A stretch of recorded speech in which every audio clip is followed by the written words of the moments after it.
À défaut d'une victoire au Lucas Masterpiece Moripe Stadium de Pretoria, le Corbeau Louchois d'Itupisa Mazembe ont réalisé un service minimum en arrachant un match nul face au SuperSport United. En cette finale retour de la Coupe de la Confédération Total 2017, les hommes des cellules qu'on surnomme depuis un certain temps Baba ou Zidane ont démarré le match pied au plancher en se procurant dans le premier quart d'heure 2 occasions nettes, à l'image de cette action du capitaine Ronford Kalaba qui hérite d'un long ballon du dos de la défense de bleu, mais les Zambiens rate ses face-à-face. Gros frisson pour le poulain du technicien Eric Tinkler qui ont dû fil à retordre à entrer dans plein pied dans ces matchs. Dans la foulée, Kalaba Runford revient à la charge en faisant le plus dur, c'est-à-dire effacer son vis-à-vis et sert en plein axe Daniel Niadjei qui choisit de mettre les ballons dans les décors. Sachant que la tactique doit emporter sur la technique, Mazembe contient intelligemment son adversaire qui ne trouve pas de brèches, hormis ses buts annulés à la 29e minute en raison de la position litigieuse de Macha Maïté, 0-0 à la mi-temps.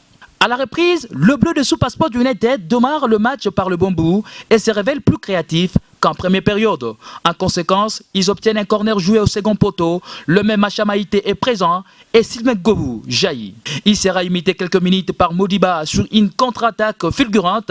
Les latérales de SuperSport United voient son tir passer au-dessus. Les ultimes minutes de cette confrontation vont être acharnées. La force physique s'engage de part et d'autre. Mazembe a expulsé de son défenseur axial Kabaso Chongo pour cumul des 2 cartons jaunes. À 10 contre 11, le tenant du titre n'abdique pas jusqu'à la 90e minute moins 1, instant où les locaux vont perdre leur pièce maîtresse, Fala. À 10 contre 10, le Tupisa Mazembe gère parfaitement la suite et arrache un 0-0. Qui lui permet justement de se succéder à lui-même au palmarès et de compléter son armoire à trophées, déjà bien rempli. Invincible pour le début de cette campagne, le Corbeau Louchois mérite ses sacres et surtout d'être à nouveau sur le toit du football continental, la 3e fois d'affilée, après la Ligue des Champions 2015 et les doublés de la CAF 2016 et 2017.